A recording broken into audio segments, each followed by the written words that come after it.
Perkumpulan untuk Pemilu dan Demokrasi Perludem menilai dukungan organisasi kepala desa dan perangkat desa untuk pasangan calon nomor urut 2 Prabowo Subianto Gibran Raka Buming Raka berpotensi melanggar Undang-Undang Nomor 7 Tahun 2017 tentang Pemilu. Sanksinya adalah pidana 2 tahun atau denda 24 juta rupiah. Dan bahkan kalaupun misalnya ketidakterlibatan misalnya secara langsung dalam konteks kampanye, tetapi ada kebijakan, keputusan, atau tindakan bahkan yang dilakukan oleh kepala desa, dan itu menguntungkan atau merugikan salah satu peserta pemilu, sanksinya juga pidana pemilu, yaitu 1 tahun penjara ya, dan juga denda 12 juta rupiah. Tapi apakah kami dilarang secara organisasi mengkonsolidasi calon presiden yang dianggap bisa memperjuangkan dan melanjutkan perjuangan Pak Jokowi? Enggak dilarang. Ini bukan masalah bahwa ini organisasi, tetapi siapa yang menjadi bagian dari organisasi tersebut, yaitu orang-orang yang dilarang dilibatkan dalam aktivitas elektoral yang menyangkut kepentingan politik praktis, begitu itu. Berarti ini sudah pasti mengancam netralitas ya Mbak Titi? Sudah pasti.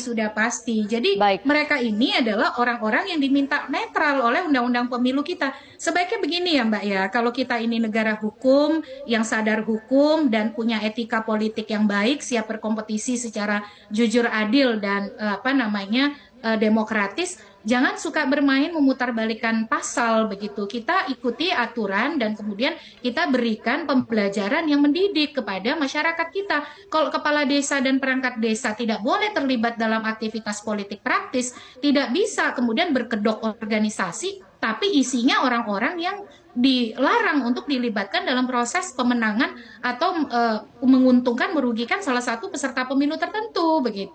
Di dalam Undang-Undang Nomor 7 Tahun 2017, tepatnya pasal 280 ayat 2 itu disebutkan bahwa pelaksana kampanye dan peserta pemilu dilarang melibatkan kepala desa dan perangkat desa. Nah, lalu juga ada ketentuan pasal 282 Undang-Undang yang sama, Undang-Undang Pemilu, yang menyebutkan bahwa pejabat negara, pejabat struktural, dan pejabat fungsional dalam jabatan negara, dalam jabatan negeri, serta kepala desa dilarang membuat keputusan dan atau melakukan tindakan yang menguntungkan atau merugikan salah satu peserta pemilu selama masa kampanye. Selain itu ada juga pasal 490 Undang-Undang Nomor 7 Tahun 2017 yang menyebutkan setiap kepala desa atau sebutan lain yang dengan sengaja menguntungkan atau merugikan salah satu peserta pemilu dalam masa kampanye dipidana dengan pidana penjara paling lama 1 tahun dan denda paling banyak 12 juta rupiah. Nah, dalam konteks ini kita lihat dulu begitu ya. Pertama, ada pelibatan yang dilakukan atau kemudian menghadirkan orang-orang yang terkait dengan peserta pemilu dan pelaksana kampanye.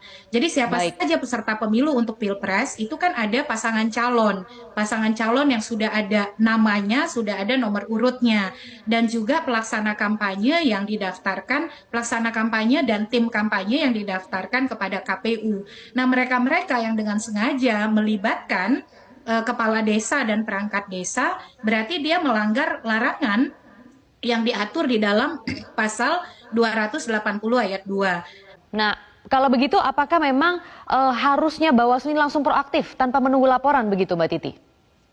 Bukan lagi harus ya, tapi menurut saya derajat kewajibannya itu maksimal harus dilakukan begitu. Karena kalau apa-apa menunggu laporan, lalu menyerahkan pembuktiannya kepada masyarakat, ini menjadi pertanyaan begitu. Padahal kan Bawaslu, seharusnya bahkan Bawaslu hadir pada lokasi tersebut, karena kan sudah menyebar informasinya untuk mengamati langsung begitu apa sesungguhnya peristiwa yang terjadi. Jadi ini bisa dijadikan temuan oleh Bawaslu, menggunakan informasi awal bahkan pemberitaan-pemberitaan media sebagai dasar untuk dijadikan temuan. Temuan itu apa? Temuan itu adalah informasi awal yang diperoleh melalui pengawasan Bawaslu yang kemudian ditindaklanjuti menjadi adanya dugaan pelanggaran. Ini kan kita bicara dugaan pelanggaran ya. Kalau temuan itu berasalnya dari aktivitas pengawasan yang dilakukan oleh Bawaslu. Tapi sudah pasti melanggar nggak sih seharusnya Mbak Titi? Ya kan tadi kita sudah jelas terang benderang Ya. bahas ya bahwa Oke. pasal 280 ayat 2 menyatakan dilarang itu diikutsertakan dalam aktivitas yang bersifat Baik. kampanye. Siapa Meskipun saja dengan kepala dalih desa organisasi dan perangkat ya. desa tuh nggak boleh gitu. Baik, baik.